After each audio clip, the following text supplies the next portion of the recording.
जी, अस्सलाम वालेकुम। जी मेरे भाई, आज हमारा लेक्चर है जी, लेक्चर नंबर 40। ये ज़रा मुख्तसर सा लेक्चर होगा। अच्छा जी, हमने अब डिस्कस करना है जी IAS 10। इस स्टैंडर्ड का नाम है जी सब्सीक्वेंट इवेंट्स, सब्सीक्वेंट इवेंट्स। अच्छा, ज़रा गौर से बहुत आसान, बहुत ही आसान स्टैंडर्ड है ये। सब्सीक्वेंट इवेंट्स का मतलब क्या होता है जी? इधर देखें, हमारा मेरे चाँद काउंटिंग पीरियड स्टार्ट होता है जी, मिसाल के तौर पे 1 जैन 2025 पे, ख़त्म होता है जी 31 दिसंबर 2025 पे, ख़त्म हो गया मेरे चाँद। अच्छा जी, अब जी फाइनेंशियल्स, जब मैंने चेंजेस इन इक्विटी पढ़ाई थी तो मैंने आपको बताया था, फाइनेंशियल स्टेटमेंट्स जो है ना वो इशू होती हैं। मिसाल के तौर पे जी, फाइनेंशियल स्टेटमेंट्स ना लोगों को पब्लिक करनी है। क्या करनी है जी? आप किसी कंपनी में इन्वेस्टमेंट करना चाहते हैं तो स्टैंडर्ड कहता है जी, ये इन्वेस्टमेंट जिस कंपनी में करनी है वो लिस्टेड कंपनी होगी, जिसके शेयर मार्केट में ट्रेड हो रहे होंगे। इसे कहते हैं जी लिस्टेड कंपनी। लिस्टेड कंपनी ने अपनी फाइनेंशियल स्टेटमेंट्स लोगों को इशू करनी है, जनरल पब्लिक को। अच्छा जी, अब मेरे भाई इसको इशू करते-करते ना 2-3 महीने का टाइम लग जाता है। क्यों? पहले भी समझाया था, दोबारा समझ लें। जी, 5, 7, 10 दिन लगे जी मैनेजमेंट को अपना डाटा सीधा करने में। उसके बाद बच्चों ऑडिटर्स आए, ऑडिटर्स ने 2 1 डेढ़ महीना लगा दिया ऑडिट करने में। उसके बाद बच्चों जब ऑडिट हो गया, अब क्या उसका नाम है जी, ये बोर्ड ऑफ डायरेक्टर्स के पास ना फाइनेंशियल स्टेटमेंट्स जानी है। उन्होंने अप्रूव करनी है। क्या करनी है? कि हाँ, ठीक है। फिर उसके बाद जब बोर्ड ऑफ डायरेक्टर्स ने अप्रूव कर दी तो बच्चों क्या उसका नाम है, ऑडिटर अपनी रिपोर्ट वगैरह और ये सारी चीज़ें इसे करते-करते 3 महीने लग गए। मैं कहता हूँ जी 31 मार्च 2026 आ गया।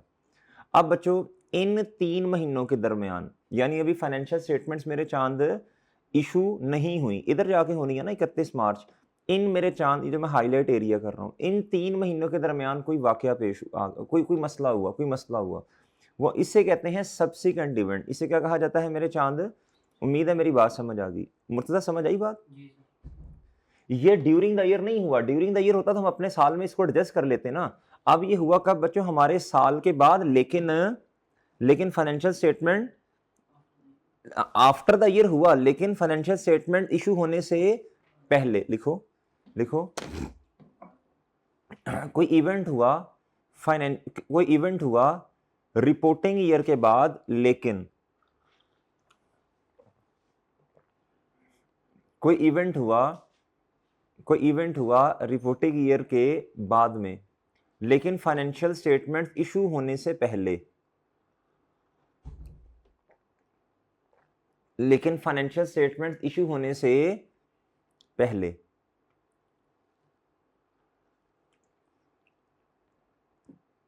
लेकिन फाइनेंशियल स्टेटमेंट इशू होने से मेरे चांद पहले कोई इवेंट हुआ फाइनेंशियल रिपोर्टिंग ईयर के, इधर देखो, एंड होने के बाद, लेकिन फाइनेंशियल स्टेटमेंट इशू होने से मेरे चांद पहले। अब देखो फाइनेंशियल स्टेटमेंट्स अभी इशू नहीं हुई, तो आप मुझे खुद बताओ, अगर कोई ऐसी चीज जिसके बारे में एडजस्टमेंट आनी चाहिए, क्या उसको एडजस्ट करना चाहिए या नहीं करना चाहिए? करना चाहिए ना। असल में ये बात, ये तस्करा करता है ये वाला स्टैंडर्ड। समझ आइए स्टैंडर्ड है क्या? अच्छा, अब मेरे चांद दो तरह के इवेंट्स होते हैं। एक होता है एडजस्टिंग, एक क्या होता है, और एक होता है मेरे चांद नॉन एडजस्टिंग इवेंट। अब हम माशाल्लाह खुद समझदार लोग हैं। एडजस्टिंग इवेंट का मतलब क्या है? यानी इसके बाद में हुआ, रिपोर्टिंग ईयर के बाद में, लेकिन फाइनेंशियल स्टेटमेंट से पहले पहले। कहता है जी इसकी एडजस्टमेंट कर दो। जिस तरह इन 3 महीने के दरमियान दरमियान बैड डेट रिटर्न ऑफ हो गया, तो bad debt expense debit debtor credit, कहता है तो अगले साल का मसला, लेकिन अभी फाइनेंशियल स्टेटमेंट तो इशू नहीं हुई ना। कहता इसको एडजस्ट करो। क्या करो? अभी लिखना नहीं, मैं नोट करवाता हूँ। इन्वेंटरी का राइट डाउन हो गया, इसे क्या करो बच्चों? एडजस्ट करो। सही है मेरी बात समझे बच्चों? डेप्रीसिएशन सही चार्ज नहीं की, कहता सही चार्ज करो। क्या मेरी बात समझे बच्चों? यानी कोई भी ऐसा इवेंट जो कि क्या उसका नाम है जी, इस पीरियड से लेके इस पीरियड के दरमियान में हुआ और उसमें एडजस्टमेंट चाहिए। अब हमें कैसे पता चलेगा एडजस्ट करना है या नहीं करना? कहता जी एडजस्ट करें कब? If condition exist at the reporting date. कहता जी अगर आपको पहले ही डाउट था, मतलब कहता जी कोई ऐसा इवेंट हुआ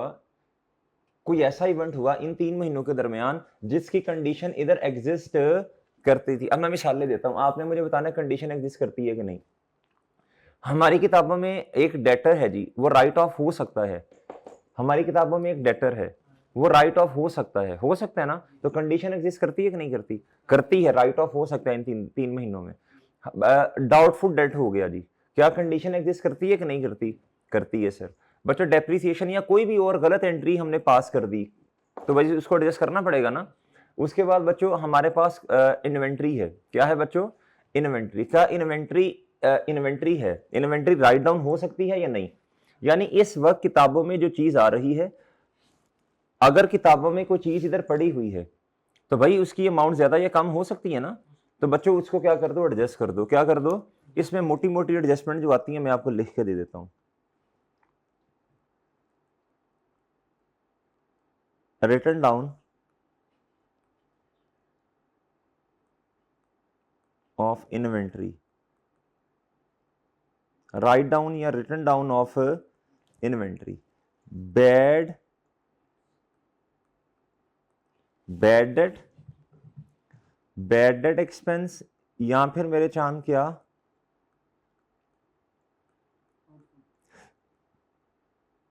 डाउटफुल डेट। ओके बच्चों, या फिर क्या बच्चों? Doubtful debt. आगे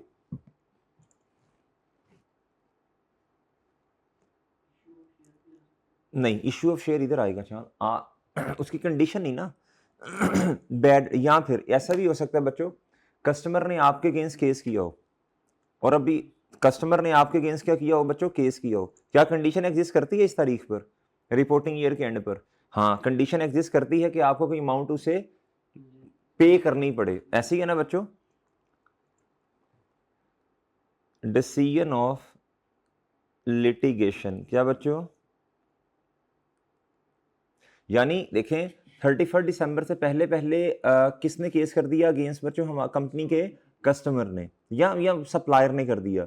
बच्चों अगर तो वो हमारे साल से पहले पहले केस किया और उसका रिजल्ट जो है, उसका जो बच्चों डिसीजन आया वो इन 3 महीनों के दरमियान में आ गया, इधर कंडीशन एग्जिस्ट करती थी या नहीं? केस पहले से किया हुआ है, क्या मेरी बात समझे बच्चों? अगर बाद में किया हो रिपोर्टिंग ईयर के तो बच्चों फिर ये एडजस्टिंग इवेंट नहीं है बल्कि नॉन एडजस्टिंग इवेंट है। मेरी बात समझे बच्चों? वो अगले साल के लिए। सही है मेरे भाई, क्या बातें समझ आ रही हैं? डिसीजन ऑफ बच्चों क्या? लिटिगेशन। डिसीजन ऑफ मेरे चांद क्या? लिटिगेशन। क्या ये बातें समझ आई? अच्छा जी, अब आ जाए नॉन एडजस्टिंग इवेंट क्या है। नॉन एडजस्टिंग इवेंट क्या है बच्चों?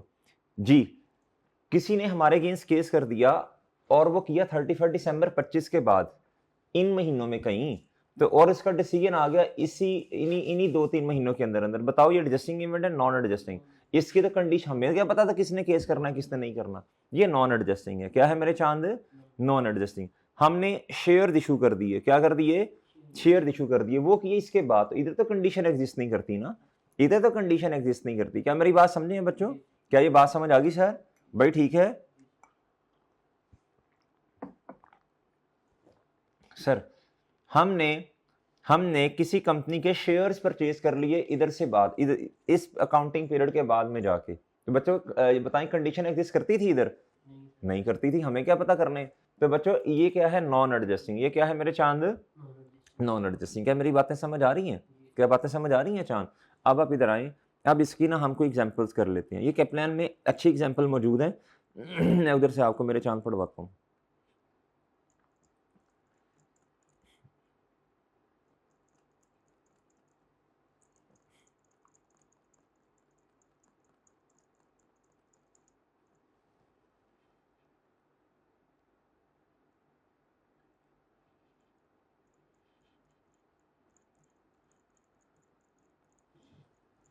अभी आप इंशाल्लाह एग्जाम्पल पढ़ेंगे, आपने खुद ही जवाब देते जाना है इंशाल्लाह।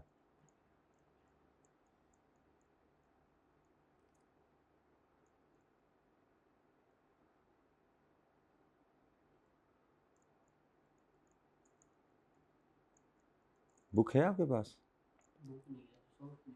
अच्छा चलो इधर देखो, इधर देखें। कहता जी एडजस्टिंग इवेंट्स। क्या बच्चों? इधर आए। कहता एग्जांपल्स, कहता था settlement after the reporting date of a court. कहता सेटलमेंट हुई केस की कहता जी आफ्टर द रिपोर्टिंग डेट यानी 31 मार्च 26 से पहले पहले which confirms a year end, हमें पहले ही पता था यार ये हमें ना कोई अमाउंट पे करनी पड़ सकती है। कहता ईयर एंड पर ही हमें क्या था, हमारी जिम्मेदारी बन रही थी। क्या बन रही थी बच्चों? यानी कंडीशन एग्जिस्ट करती थी। ऐसी क्या चांद? The receipt of information after the reporting date that indicates that an asset was impaired at the, हमारे पास एक एसेट पड़ा हुआ था। हमारे पास क्या था बच्चों? अभी हमने IS 36 इंपेयरमेंट ऑफ एसेट पढ़ा नहीं है, लेकिन एग्जांपल दे देता हूं। कभी कभी एसेट पड़ा पड़ा क्या हो जाता है बच्चों? ओल्ड फैशन हो जाता है, यानी पुराना हो जाता है, ऑब्सोलीट हो जाता है। जिस तरह इन्वेंट्री नहीं होती, तो इन्वेंट्री का राइट डाउन कहते हैं इंपेयरमेंट, ऐसे ही है ना। हम कहते हैं राइट डाउन इन्वेंट्री की NRV एडजस्टमेंट कर दो। बिल्कुल इसी तरह मेरे चाह नॉन करंट एसेट पे भी इंपेयरमेंट आती है। क्या आती है बच्चों? एसेट पड़ा पड़ा हमारे पास खराब हो, क्या खराब हो सकता है कि नहीं? एसेट पड़ा हुआ है ना, कंडीशन एग्जिस्ट करती है कि नहीं करती? करती है सर। आगे कहता है the bankruptcy of a customer, ये जो मैंने आपको मेरे चांद बैड डेट की एग्जांपल दी, तो बच्चों कंडीशन एग्जिस्ट करती है कि नहीं? भाई रिस्क है ना, हमारे पास डेटर है, हो सकता है कल को बैड डेट हो जाए, तो कंडीशन एग्जिस्ट करती है। हमारे पास एसेट है, हो सकता है बच्चों ऑब्सलीट हो जाए, हो सकता है जी गवर्नमेंट बैन लगा दे इस तरह के एसेट को इस्तेमाल नहीं करना। अब हमारे पास 5 लाख रुपए का आ रहा है, अब क्या करना पड़ेगा? राइट डाउन करना पड़ेगा। Sale of inventory after the reporting period at a price lower than cost, NRV adjustment. क्या बच्चों? तो बच्चों जब हमारे पास इन्वेंट्री पड़ी होती है तो खदशा होता है ना कि ये अपनी कॉस्ट पर भी नहीं बिकेगी। इन्वेंट्री है, कंडीशन ऐसा हो सकता है या नहीं? हो सकता है, कंडीशन एग्जिस्ट करती है। The determination after the reporting date of the cost of asset purchase और proceed from asset sold before the कहता रही एसेट आपने क्या कर दिया, कहता determination after the reporting date के बाद में of the cost of asset purchased, और कहता proceed from asset sold before the, कहता जी, कहता इधर देखें, कहता अभी आपने ना क्या पी साथ साथ मुर्तजा पियो, कोई बात नहीं नहीं पियो पियो यार, कोई इशू नहीं, मैं भी तो पी रहा हूँ जी। आज हमारे पास जो है ना वो बच्चों ने छुट्टी कर ली है, बहुत बेवकूफ़ बच्चे हैं। आज हमने क्लास रखी थी एक्स्ट्रा, नहीं आए। अच्छा जी बच्चों, क्या उसका नाम है जी, एसेट हमने बेच दिया काउंटिंग पीरियड से पहले, उसके कोई पैसे पूसे आ रहे हैं या हम पे कर रहे हैं अगर हमने खरीदा तो बच्चों ये भी क्या है? बोलो शाबाश, एडजस्टिंग इवेंट है। कहता था डिस्कवरी ऑफ अ फ्रॉड, हाँ, और एरर मेरे भाई कुछ भी हो सकता है। बैड एक्सपेंस को सही रिकॉर्ड नहीं किया, सही है मेरे चांद, कैश बुक में सही एंट्री नहीं की हमने, हमने क्या उसका नाम है जी NRV सही तरह कैलकुलेट नहीं की। कहता वो एरर सही करना पड़ेगा ना, भी फाइनेंशियल स्टेटमेंट इशू नहीं हुई। कहता फ्रॉड हो गया कोई, क्या हो गया मेरे चांद? तो भाई ये रिस्क था ना, फ्रॉड हो गया बच्चों, हमारे वाले साल में फ्रॉड हुआ। कंडीशन एग्जिस्ट करती थी या नहीं करती थी जी? हुआ कब? फाइनेंशियल स्टेटमेंट इशू होने से पहले पहले। अगर फाइनेंशियल स्टेटमेंट इशू होने के बाद ये सारी चीजें हों फिर तो मेरे चांद है वैसे ही नॉन एडजस्टिंग है ना। अच्छा जी, अब नॉन एडजस्टिंग इवेंट्स क्या होते हैं? इनकी कंडीशन मेरे चांद एग्जिस्ट नहीं करती। These are the events arising after the reporting date. अच्छा ये भी यही है, the events provide additional evidence, सब ये जो एडजस्टिंग है। कहता कंडीशन एग्जिस्टिंग एट द, कहता कंडीशन एग्जिस्ट कर रही है, for example receivable at the reporting date which are subsequently regarded as possibly not being collectible। कहता इनकी कंडीशन एग्जिस्ट कर रही होती है। इनका क्या है? कहता these are the events, हैं ये भी रिपोर्टिंग डेट के बाद वाले, but which do not concern condition existing at the, इनकी कंडीशन एग्जिस्ट नहीं करती।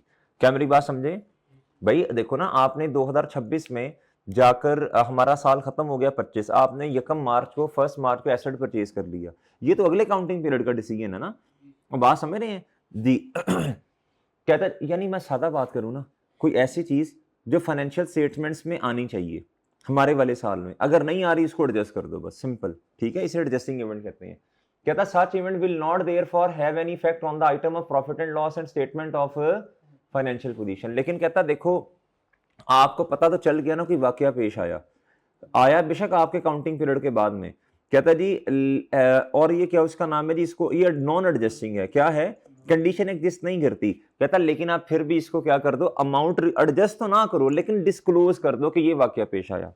ये तो सही है ना। कहता इसके बारे में क्या देना होता है बच्चों? हमने डिस्क्लोजर, क्या देना होता है मेरे चांद? डिस्क्लोजर देना होता है। क्या देना होता है?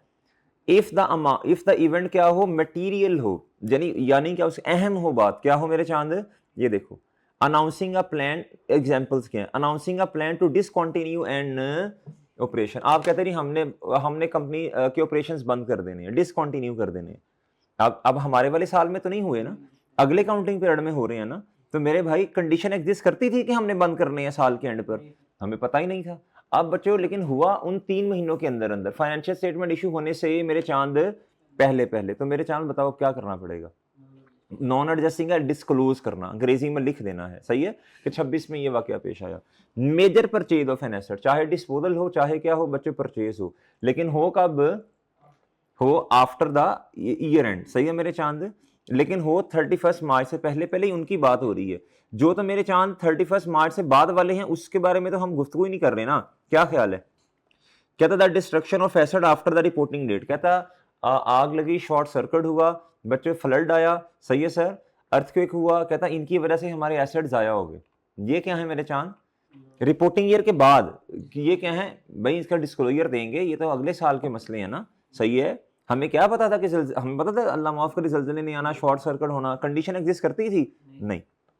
अब धक्के से कंडीशन एग्जिस्ट करवानी है वो आपकी मर्जी है सर, आ तो सकता है ना जी। Entering into a significant commitments और कंटिंजेंट लायबिलिटीज, यानी ये कहना चाह रहे हैं आपने किसी से कॉन्ट्रैक्ट कर लिया जी कि जी हम आपसे ना 500 यूनिट्स परचेज करेंगे, सही है बच्चों, ये कमिटमेंट कर ली। कहता जी ये अगले काउंटिंग पीरियड के मसले हैं, हमारे मसले, ये कंडीशन एग्जिस्ट ही नहीं करती थी ना यार जी। कहता commencing a court case arising out of event after the, कहता किसी ने केस कर दिया 31 दिसंबर 2025 के बाद में जाके, और उसका रिजल्ट भी कब आ गया बच्चों? भाई वो जो भी है वो हमसे रेलिवेंट ही नहीं, वो अगले, हाँ अगर तो मेरे भाई हमारे वाले साल से पहले केस किया, रिजल्ट उसका आ गया फाइनेंशियल स्टेटमेंट इशू होने से पहले, वो एडजस्टिंग है। अगर केस हुआ बच्चों 31 दिसंबर के बाद में, 31 दिसंबर के बाद में, तो भाई वो तो अगले काउंटिंग पीरियड का मसला, कंडीशन ही एग्जिस्ट नहीं करती। क्या मिसालें समझ आई चांद? क्या मिसालें समझ आई हैं जी? अब ये अगर आपने सही बता दिया ना, टेस्ट योर अंडरस्टैंडिंग, तो फिर इसका मतलब है बात समझ आ गई है। लो टाइम लो 2-3 मिनट, शाबाश मेरा चांस, सोचो जरा, अपने बार लिख लो, अपने बार लिख लें आप सब बच्चे।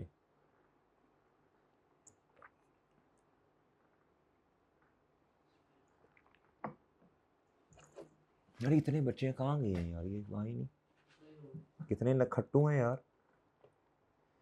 मैंने कहा भी कि सुबह सुबह क्लास है, मैं ही देखे।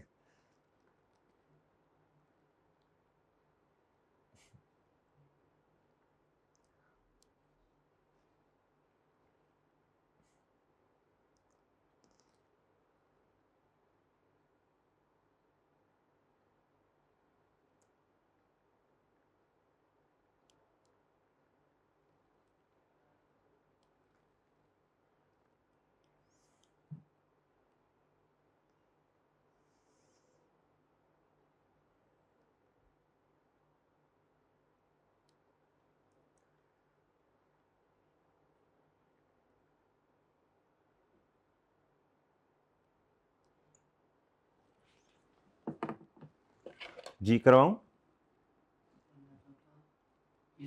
Cell of year end inventory on, अच्छा ये हाँ ये ईयर एंड पहले हम हाँ आइडेंटिफाई कर लें ईयर एंड।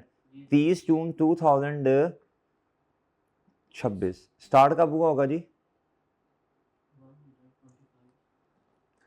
कब हुआ होगा मेरे चांद? 1 जुलाई, डन डन जी।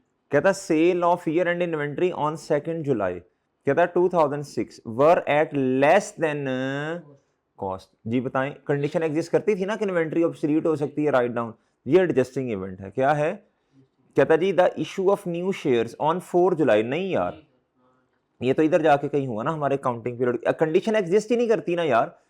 बस इस चीज को ख्याल, इस चीज को देखना है आपने, इधर इन्वेंट्री पड़ी हुई थी ना, चाहिए बच्चों ऑब्सोलीट होगी। इधर तो वो शेयर्स का, शेयर्स थे पहले हमारे पास लेकिन नए अकाउंटिंग पीरियड के बाद में। A fire in the main warehouse occurred on 8 July, भाई इधर तो कंडीशन एग्जिस्ट नहीं करती थी ना, सही है सर, इधर तो ये नहीं है। A major credit customer were declare bankrupt on 10 July, हाँ जी ये कंडीशन एग्जिस्ट करती है। इधर रिसीवेबल का बैलेंस आ रहा है हमारे पास, राइट डाउन हो गया, कहता है इसको एडजस्ट करो। एडजस्ट करने का मतलब कि एंट्री करो ना, bad expense debit dated credit.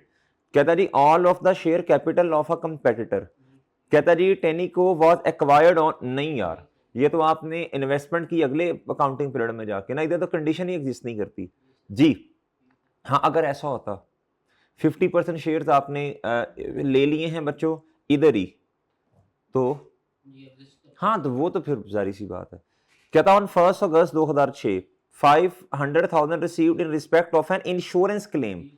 हाँ यार ये तो देखो ना, इधर आपने इंश्योरेंस क्लेम इधर रिसीवेबल रिकॉर्ड किया होगा, क्या किया होगा, या वो ना भी किया हो तो आपने आपने एक केस लॉन्च कर दिया इंश्योरेंस वालों के पास, क्या ये मसला चल रहा है, तो भाई ये कंडीशन एग्जिस्ट करती है ना इधर अकाउंटिंग पीरियड के एंड पे, करती है ना मेरे चांद, कि कंडीशन एग्जिस्ट करती है कि इंश्योरेंस वालों से क्या हो जाएगी, रिकवरी हो जाएगी।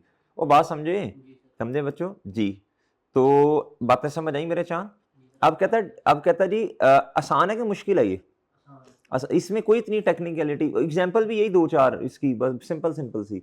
अच्छा कहता डिस्क्लोजर अब कैसे देते हैं, डिस्क्लोजर कैसे, अंग्रेजी लिखते हैं बच्चों, जिस तरह नॉन एडजस्टिंग इवेंट है ना, एडजस्टिंग को तो आप एडजस्टिंग को तो एडजस्ट करते हो, एंट्री करते हो उसकी, इस तरह समझते जैसे हमारे वाले काउंटिंग पीरियड में काम हुआ है मेरे चांद। अब डिस्क्लोजर देना है नॉन एडजस्टिंग का, कहता उसमें क्या लिखोगे, अगर तो मटेरियल हो तब देना है, अगर क्या हो चांद वो वाक्य ही अहम हो तब लोगों को बताना। अच्छा उसमें आएगा क्या, कहता नेचर ऑफ द इवेंट, मसला क्या था, मसला मिसाल के तौर पर ये आग लगी 8 जुलाई पे हमारे काउंटिंग पीरियड के बाद में जाके, ठीक है बच्चों, आग लग गई, ये एस्टिमेट, कहता उससे नुकसान कितना हुआ फाइनेंशियल टर्म्स में आपने बता देना कितनी अमाउंट का नुकसान है, डन। अगर एस्टिमेट नहीं लगा सकते तब भी बता देना, डन डन मेरे चांद। अगर एस्टिमेट लगा सकते हैं तो कहता अमाउंट लिख दो कितनी है, नहीं लगा सकते तो अंग्रेजी में लिख देना कि इसका एस्टिमेट हम लगा, इसको 2 दफा 3 दफा पढ़ लीजिएगा, डन मेरे चांद, डन है सर, डन है चांद, ठीक है। ये सर आपका बस खत्म हो गया सर। हाँ ये वो दो सफ़े हैं इसमें, कितने हैं, ये एडजस्टिंग इवेंट है जी और नॉन एडजस्टिंग इवेंट, ये IS 10 है बस दो, नहीं वो IFRS 10 जो है वो कंसोलिडेशन है, वो आप हमने पढ़ना है इंशाल्लाह। इधर अब इधर सुन लो summary, events after the reporting date, ये इवेंट कब हो रहे हैं जी, कुछ एडजस्टिंग होंगे, कुछ provide additional evidence of condition existing at the, कहता जी उसके शवाहिद हमें पहले ही पता था कि इस तरह होना है, तो ये क्या बनी एडजस्टिंग, कहता concern condition which do not exist at, तो कहता ये रिपोर्टिंग ईयर पर एग्जिस्ट नहीं करते थे, ये एग्जिस्ट ही नहीं करते थे भाई। रिसीवेबल का बैलेंस एग्जिस्ट करता है, एसेट नॉन करंट एग्जिस्ट करते हैं कि वो इंपेयर हो सकते हैं, हाँ कंडीशन एग्जिस्ट करती, राइट डाउन हो सकता है बच्चों, रिकवरी हो सकती है बैड डेट भाई, उसके बाद क्या उसका नाम है जी, रिसीवेबल हो सकता है जी, इंश्योरेंस क्लेम रिसीव हो सकता है जी, हाँ कंडीशन एग्जिस्ट करती है। Adjust the event, adjust the financial statement to reflect the event, entry करें, प्रॉपर एंट्री करें, बैड डेट एक्सपेंस डेबिट कर दें और डेटर रिसीवेबल क्रेडिट पूरी एंट्री करें जी। कहता इनका क्या होना है, कहता इधर आप 2 चीजें बनेंगी, कितनी बनेंगी, कहता इंपैक्ट गोइंग कंसर्न और कहता do not impact going concern. अब गोइंग कंसर्न होता क्या है मेरे चांद, गोइंग कंसर्न होता है जी क्या कंपनी अगले 12 महीने चलेगी या नहीं, उर्दू में लिख लें, गोइंग कंसर्न का मतलब है जी वेदर कंपनी अगले 12 महीने चलेगी या नहीं, गोइंग कंसर्न, क्या कंपनी क्या बिजनेस अगले 12 महीने यानी 1 साल चलेगा या नहीं, क्या बिजनेस अगले 1 साल चलेगा या नहीं, इसे क्या कहते हैं मेरे चांद, गोइंग कंसर्न, क्या कहते हैं, गोइंग कंसर्न।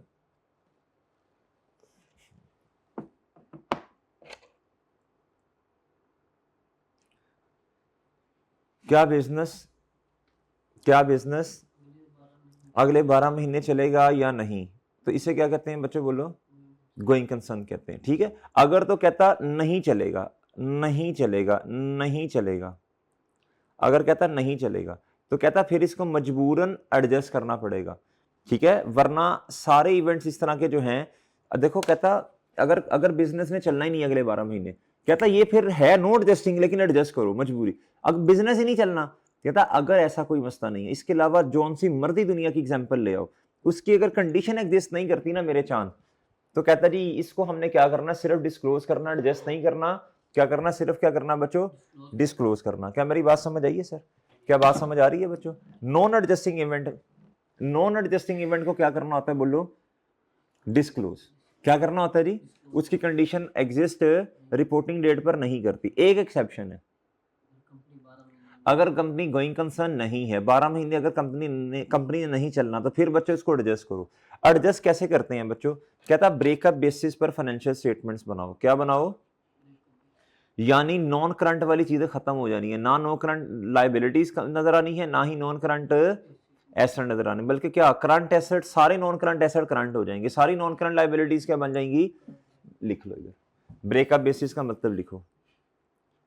भाई देखो ना, कंपनी ने चलना ही नहीं अगले 12 महीने, तो फिर सारी चीजें करंट बन जाएंगी ना, नॉन करंट तो नहीं रहेंगी। क्या ख्याल है? All non current assets and non-current liabilities are converted into current assets and current liabilities. Done बच्चों?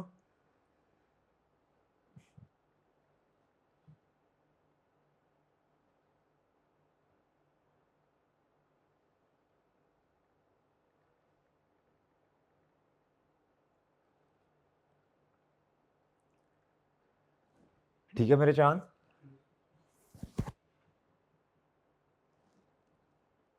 ठीक है।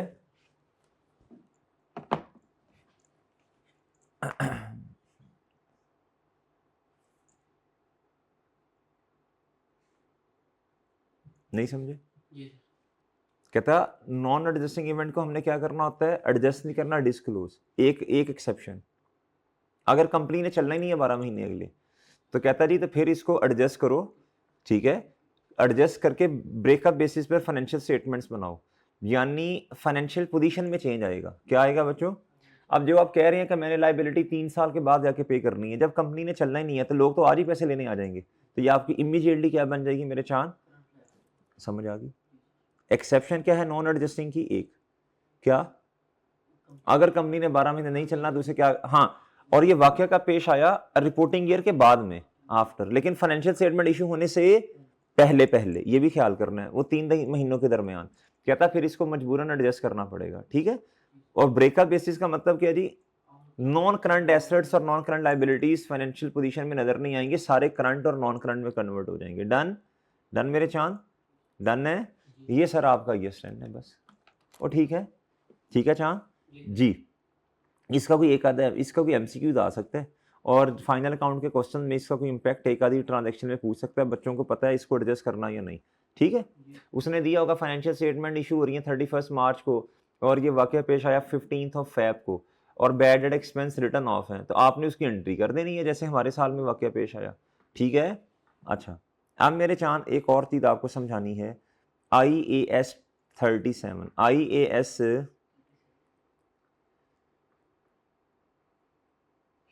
IAS 37, ठीक है बच्चों, ये असल में प्रोविजंस से रिलेटेड होता है, प्रोविजन कंटीजेंसीज से रिलेटेड है। सही है बच्चों, प्रोविजंस।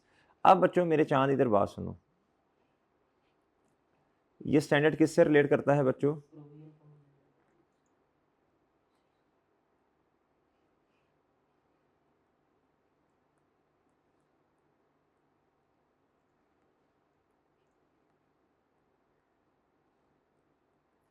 प्रोविजन लायबिलिटी होती है, क्या होती है बच्चों? ऑब्लिगेशन, जिम्मेदारी होती है। क्या होती है बच्चों? लेकिन ये कैसी जिम्मेदारी होती है? जिसका टाइम ये कैसी जिम्मेदारी है बच्चों? जिसका टाइम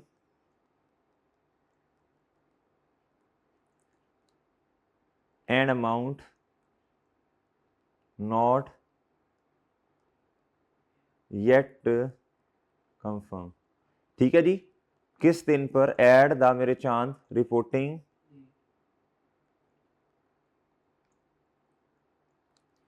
एड द मेरे चांद क्या? Reporting date. क्या मेरी बात समझे हो भाई? एट द रिपोर्टिंग डेट पर इसकी टाइमिंग और अमाउंट कंफर्म नहीं होती। ये क्या उसका नाम है लाइबिलिटी, लेकिन ये वो लाइबिलिटी नहीं है जिसकी अमाउंट भी कंफर्म है, टाइम, जिस तरह हमने क्रेडिटर्स को पैसे देने हैं 30 दिनों में, अमाउंट भी कंफर्म है, और मेरे चांद और बच्चों अमाउंट भी कंफर्म है, टाइम भी कंफर्म है। बैंक लोन वापस करना 2 सालों के अंदर अंदर, अमाउंट भी कंफर्म है, और मेरे भाई टाइम भी। इंटरेस्ट पे करना है जी, वेजेस पे करनी है, ये टाइम भी कंफर्म है मेरे चांद। और अच्छा ये होता क्या है? ये अनसर्टेनिटी होती क्यों है? ये असल में मेरे चांद होती है, ये असल में कोई लिटिगेशन है। क्या है बच्चों? कोई लिटिगेशन है। कस्टमर ने केस कर दिया, किसने केस कर दिया? कस्टमर ने कोर्ट में केस कर दिया। अब हमें इतना तो पता है हमें कोई अमाउंट पे करनी पड़े, लेकिन ये नहीं पता कितनी, ये भी नहीं पता कब। सप्लायर ने केस कर दिया कंपनी के अगेंस्ट, सप्लायर ने केस कर दिया, किसने कर दिया बच्चों? अब बच्चों टैक्स अथॉरिटीज कहती हैं आपका टैक्स इतना बनता है, आप कहते हैं नहीं इतना बनता है, लेकिन आपको पता है जितना वो कह रहे हैं वो ज्यादा सही बात है। टैक्स केस क्या बच्चों? अब आपको पता है शायद कोई अमाउंट पे करनी पड़े, लेकिन पता नहीं है कितनी, लेकिन मेरे चांद पता नहीं है कि कितनी, तो और टाइम का भी नहीं पता। तो इसमें फिर स्टैंडर्ड कहता है आप क्या लगाओ? रिलायबल एस्टीमेट लगाओ। क्या लगाओ? क्या लगाओ मेरे चांद? एक रिलायबल एस्टीमेट लगाओ, और उस बेस पर आप ना अकाउंटिंग पीरियड के एंड पे प्रोविजन रिकॉर्ड कर लो। क्या कर लो मेरे चांद? क्या मेरी बात समझे बच्चों? अच्छा, मैं आपको ना इसमें इस तरह बना के दिखाता हूँ। अब इसमें 3 से 4 सिनेरियोस बनते हैं। क्या बनते हैं बच्चों? क्या बनते हैं मेरे चांद? 3 से 4 सिनेरियोस बनते हैं। ये है मेरे भाई, मेरे प्यारे दोस्तों, लायबिलिटीज। ये क्या है? एक मिनट ये चले मोहतरम, मैं आपसे यर्स कर रहा हूँ, मैं कह रहा हूँ इसमें ना कुछ सिनेरियोस बनते हैं। क्या बनते हैं मेरे भाई? कुछ मेरे चांद सिनेरियोस बनते हैं। जिस तरह है जी प्रोविजन, क्या है मेरे चांद? अब देखो ना, हो सकता है प्रोविजन हम श्योरिटी हो। श्योरिटी किस चीज़ की हो मेरे चांद? कि जी 50% चांसेस है कि अमाउंट पे करनी पड़ेगी, 95% चांसेस है अमाउंट पे करनी पड़ेगी, 10% चांसेस हैं कि अमाउंट पे करनी। अब इसके डिफरेंट सिनेरियोस बनेंगे। प्रोविजन किसे कहते हैं मेरे भाई? लायबिलिटी को। किसे कहते हैं? क्या मेरी बात समझें आप सर? क्या मेरी बात समझ रहे हैं? अब मेरे चांद इधर देखो, अब इसका डिफरेंट सिनेरियोस, आप डिफरेंट सिनेरियोस बना लेते हैं बच्चों। अगर तो है प्रोबेबल, क्या है बच्चों? Well done. ग्रेटर देन बच्चों क्या? 50%, ग्रेटर देन 50%।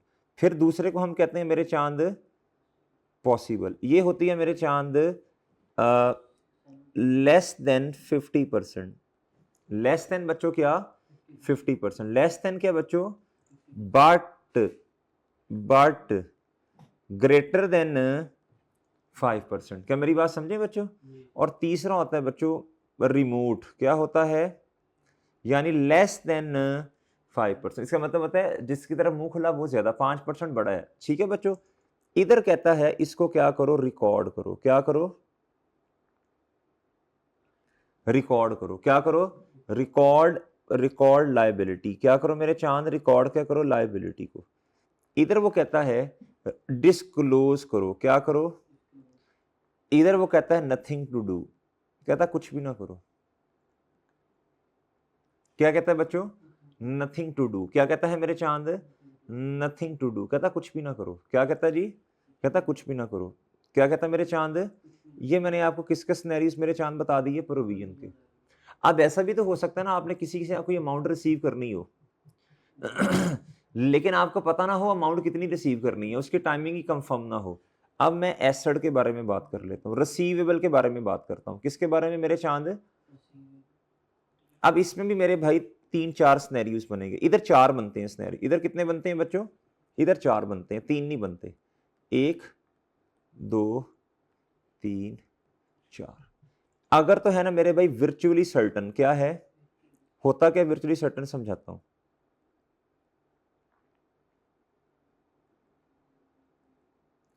मेरे चांद वर्चुअली सर्टन, वर्चुअली सर्टन का मतलब है जी ग्रेटर देन, मतलब बराबर या ग्रेटर देन क्या बच्चों? बराबर या, इसका ये मतलब होता है बराबर या ग्रेटर देन 95%। कहता फिर क्या कर दो? रिसीवेबल। इसकी एग्जांपल क्या है? सप्लायर, किसी ने आपके अगेंस्ट केस किया। क्या किया बच्चों? केस कर दिया आपके अगेंस्ट। किसी ने मेरा चांद क्या कर दिया? केस कर दिया कि जी मुझे इसने लो क्वालिटी की चीजें बेची हैं। आपने आगे सप्लायर के अगेंस्ट कर दिया कि भाई तुमने गलत चीजें मुझे भेजी, आगे मैंने इसलिए गलत दे दी हैं। अब बच्चों, अगर तो आपको लगता है कि 95, आपकी जो लीगल टीम है, जो आपके लॉयर्स हैं, अगर वो कहते हैं यार 97% चांसेस अमाउंट रिकवर हो जाएगी, 95% से ज्यादा चांसेस, फिर आप क्या कर लो बच्चों? एसेट रिकॉर्ड, रिसीवेबल रिकॉर्ड करो। क्या करो? Record receivable. क्या मेरी बात समझे हैं? एंट्री क्या होती है बताता हूं बच्चों। फिर उसके बाद दूसरा कहता जी प्रोबेबल है। क्या है बच्चों? इसकी एग्जांपल हमने क्या ली थी प्रोबेबल की? बताओ शाबाश जी। जी, ग्रेटर देन या बराबर है किसके बच्चों? 50%। क्या है मेरे चाँद?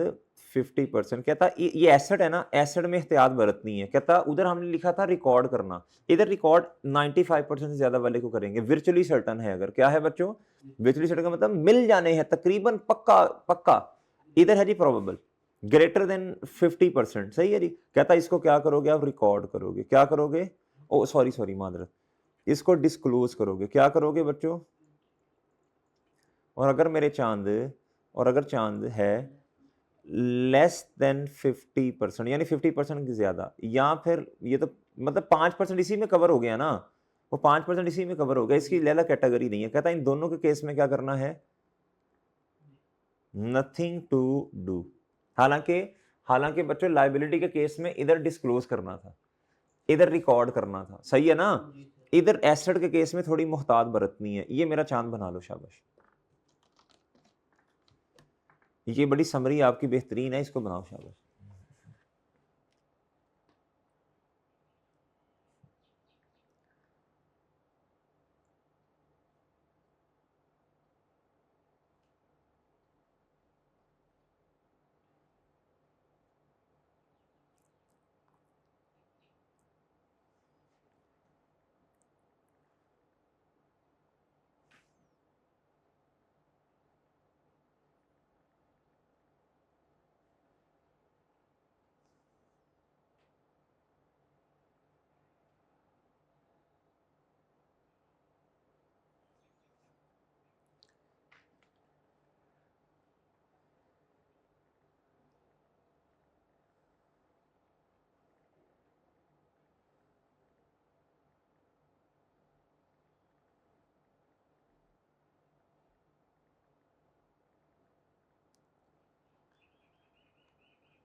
जी, चांद कर लिया नोट? ऑनलाइन वाले शाबाश, नोट करो, सब बच्चे नोट करो, शाबाश।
डन, ठीक है।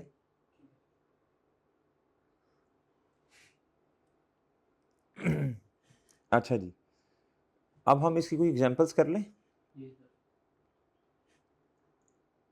ये भी बड़ा छोटा सा है। हाँ बिल्कुल चिंटू मिंटू है। फिर इसकी वो प्रैक्टिस करेंगे ना, क्या प्लान?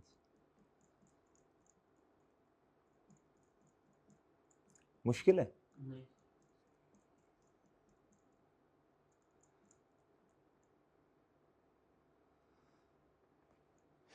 ये पढ़ें, liabilities, present obligation to transfer an economy, ये तो लाइबिलिटी की डेफिनेशन है। कहता जी करंट और नॉन करंट का आपको पता है। कहता प्रोविजन क्या होती है जिसमें तीन चीजें पाई जाएं, कितनी चीजें बच्चों, प्रेजेंट ऑब्लिगेशन हो, प्रोबेबल ट्रांसफर हो और रिलायबल क्या हो बच्चों, एस्टिमेट रिलायबल हो, क्या हो बच्चों जी। कहता इंक्रीज इन प्रोविजन है तो आपको एंट्री पता है, प्रोविजन क्रेडिट और एक्सपेंस डेबिट, याद है ना डाउटफुल डेट एक्सपेंस में प्रोविजन। कहता opposite entry is made for reduction, और अगर डिक्रीज हो रही है तो प्रोविजन डेबिट और बच्चों एक्सपेंस क्रेडिट। अच्छा कंटिंजेंट लाइबिलिटी क्या होती है, एक होती है प्रोविजन, एक क्या होती है मेरे चांद कंटिंजेंट, जिसे हमने कहा था जी लेस देन 50 इस तरह। कहता जी possible obligation, probable obligation without reliable, इधर देखो कहता जी जो 50% से ज्यादा, कहता रिलायबल एस्टीमेट होना चाहिए। कहता जी ये रिलायबल एस्टीमेट मेरे चांद नहीं होता, सही सही है ना। अच्छा जी कहता नॉट रिकॉर्डेड इन, डिस्क्लोज इससे करना है, क्या करना है मेरे चांद, वो जिस तरह आपको बता दिया। डन मेरे भाई, डन है। अच्छा जी अब आओ मेरे चांद इधर जरा आप ये पढ़ो, ये एसेट्स के बारे, इधर देखो कहता वर्चुअली सर्टन, क्या मेरे चांद, वर्चुअली सर्टन ग्रेटर देन 95%, क्या करोगे, प्रोबेबल क्या करेंगे, इन दोनों को क्या करोगे, nothing to do, done. Done बच्चों। ए कंटिंजेंट एसेट, कंटिंजेंट का मतलब शर्त लगना, मतलब कोई काम होना है लेकिन साथ शर्त लगी कि ये होगा तो ये काम होगा, सही है ना। कहता है contingent asset which regarded as probable should be disclose in the notes to the financial statement. कहता है if contingent asset is either possible और ये दोनों, कहता जी डिस्क्लोजर कहता है नॉट रिक्वायर्ड, जो आपको बता दिया, ठीक है मेरे चांद। Disclosure note for a contingency should explain, कहता नेचर अलोंग विद एस्टीमेट, वो जो आपको मैंने आगे 10 में पढ़ाया ना, डिस्क्लोजर में क्या आएगा बच्चों, नेचर आएगी और एस्टीमेट आएगा कितनी अमाउंट है। नोट कहता reporting standard give no guidance regarding the estimate, ये छोड़ें इस बात को, क्या मेरी बात समझे हैं। अच्छा जी ए रिटेल स्टोर है the policy of refunding purchases by dissatisfied customer. कहता जी जिस भी वजह से रॉन्ग साइज कलर ये वो, even though it is under no legal obligation to do. बच्चों ऑब्लिगेशन दो तरह के होते हैं, कितनी किस्म के होते हैं मेरे चांद, दो, एक होता है लीगल और एक होता है, एक होता है मेरे चांद लीगल और एक क्या होता है, ना ना ना कंस्ट्रक्टिव। ये तो कानून ने पाबंदी लगा दी ना, ये प्रोविजन आनी आनी है। कंस्ट्रक्टिव का मतलब होता है अपनी मर्जी से, क्या बच्चों, कंपनी खुद कहे अगर चीजें खराब होगी तो हमारी पॉलिसी रिटर्न करेंगे, इसे कहते, हाँ जी वारंटी वगैरह, इसे कहते हैं कंस्ट्रक्टिव ऑब्लिगेशन। तो आपकी जिम्मेदारी बन गई ना फिर अगर डिससेटिस्फाइड है customer, it's policy of making refund, ये कंस्ट्रक्टिव ऑब्लिगेशन है, जिम्मेदारी। कहता जी कहता द रिटेल स्टोर है ईयर एंड ये should a provision be recorded in the statement of financial position. अब उसका जवाब सुने, कहता the policy is well known and creates a valid expectation. कहता ये कंस्ट्रक्टिव ऑब्लिगेशन है, क्या है, कानून तो पाबंद नहीं कर रहा लेकिन आपने खुद जिम्मेदारी ली है ये। कहता it is probable that some refund may be made. कहता the obligation can be reliably measured perhaps by use, ये जो भी बात कह रहा है। कहते हैं provision is required and a reliable estimate should be made for inclusion in the. कहता जी देखो अब अमाउंट तो कुछ पे करनी ही करनी पड़नी है, कहता है रिलायबल एस्टीमेट लगा दो, क्या करो बच्चों, कहता जी उस बेस पे प्रोविजन रिकॉर्ड करो। क्या मेरी बात समझ रहे हैं आप, ये देखें आप, ये समरी बनी है, ये बड़ी अच्छी समरी है, ये पेज नंबर 217 कैप्लान की किताब में, ठीक है जी। प्रोबेबल है, कहता रिकग्नाइज प्रोविजन और if a reliable estimate can not be made which is very rare. कहता है ये अगर हमने हमेशा क्वेश्चन में क्या एज्यूम करना है बच्चों, हमने क्वेश्चन में हमेशा क्या एज्यूम करना है बच्चों, कि एस्टीमेट रिलायबल है, क्या है कि प्रोविजन आनी आनी है। कहता अगर खुद क्वेश्चन में लिखा हो ना कि प्रोविजन नहीं आनी, रिलायबल एस्टीमेट नहीं है, कहता फिर आप क्या करोगे, डिस्क्लोज करोगे, क्या करोगे, फिर आप डिस्क्लोज करेंगे, फिर आप क्या करेंगे बच्चों, ओके जी। कहता जी पॉसिबल, कहता पॉसिबल कंटिंजेंट लायबिलिटी, कहता इसको आप क्या करते हैं, अब मैंने आपको बताया था डिस्क्लोज, और कहता इसको वैसे इग्नोर करते हैं रिमोट को। कंटिंजेंट एसेट कहता है डिस्क्लोज, कहता प्रोबेबल है तो क्या करें, डिस्क्लोज, ये दोनों है तो क्या करें। इसमें एक और चीज भी आपको बताइए जो इधर नहीं आ रही, वर्चुअली सर्टन है अगर, तो ये जो परसेंटेजेस वाली बात है ना मेरे चांद, ये ज्यादातर अप्लाई किस पे होती है, एसेट पे। लाइबिलिटीज में तो क्वेश्चन में ज्यादातर, वो तो मैंने वैसे आपको बता दिया, ज्यादातर क्या लिखा होता है, रिलायबल एस्टीमेट है या नहीं। अगर क्वेश्चन में कुछ ना लिखा हुआ साइलेंट है तो हम हमेशा क्या असम्पशन लेते हैं, रिलायबल एस्टीमेट है। डन मेरे भाई। और ऑब्लिगेशन कितनी तरह की होते हैं मेरे चांद, दो, एक लीगल कानून पाबंद करता है, दूसरा हम अपनी मर्जी से जिम्मेदारी लेते हैं। प्रेजेंट ऑब्लिगेशन कहता कब नहीं रिकॉर्ड करना, जब प्रोबेबल ना हो, जब क्या ना हो मेरे भाई, ये वेरी वेरी इंपॉर्टेंट है। क्या है बच्चों, वेरी वेरी इंपॉर्टेंट। कहता आपने प्रोविजन कब नहीं रिकॉर्ड करनी, जब प्रोबेबल ना हो, जब पॉसिबल हो, जब क्या हो मेरे चांद, जिस तरह मैंने आपको परसेंटेजेस में बात बताई, जब probable, not probable, less than 50, ठीक है मेरे चांद। और दूसरा अमाउंट रिलायबली मेजरेबल ना हो, ये वेरी वेरी इंपॉर्टेंट है। प्रोविजन आप हमेशा रिकॉर्ड करते हो, एक्सेप्शन क्या है मेरे चांद, अमाउंट का ही नहीं पता, रिलायबल एस्टीमेट ही मेरे चांद नहीं, और दूसरा रिमोट है या पॉसिबल है, प्रोबेबल नहीं है। डन, आगे समझ, मुश्किल है, ठीक है, कर लोगे ना जी, ठीक है चांद। ये क्या उसका नाम है जी, एग्जाम्पल्स कर लेते हैं, एग्जाम्पल्स कर लेते हैं चांद, एग्जाम्पल्स कर लेते हैं। ये देखो, कहता जी a querying entity has the legal obligation to make good any environmental damage. कहता जी वो इन्वायरमेंट, जब चीजें प्रोड्यूस करते हैं ना तो इन्वायरमेंट डैमेज हो रहा है ना, वो धुआं निकल रहा होगा जी।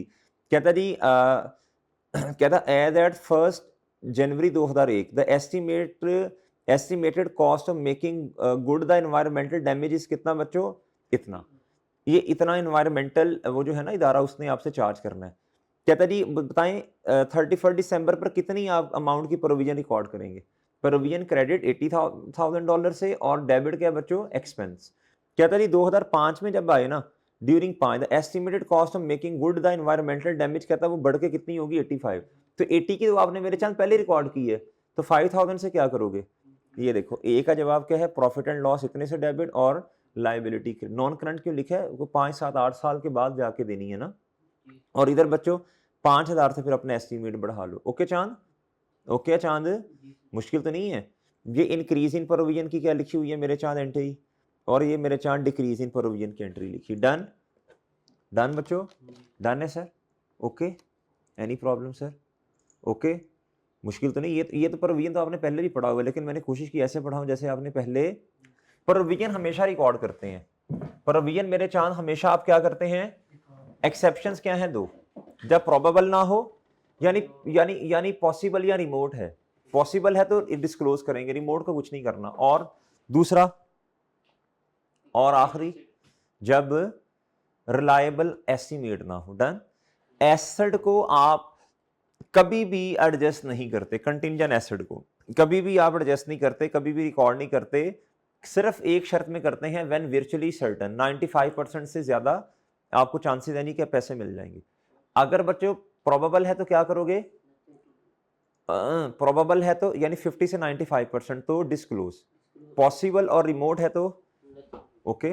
ऑब्लिगेशन कितनी तरह के हैं, दो, एक कंस्ट्रक्टिव अपनी मर्जी से आपने जिम्मेदारी ली, एक कानून ने आपको जिम्मेदार बनाया। डन बच्चों, ठीक है।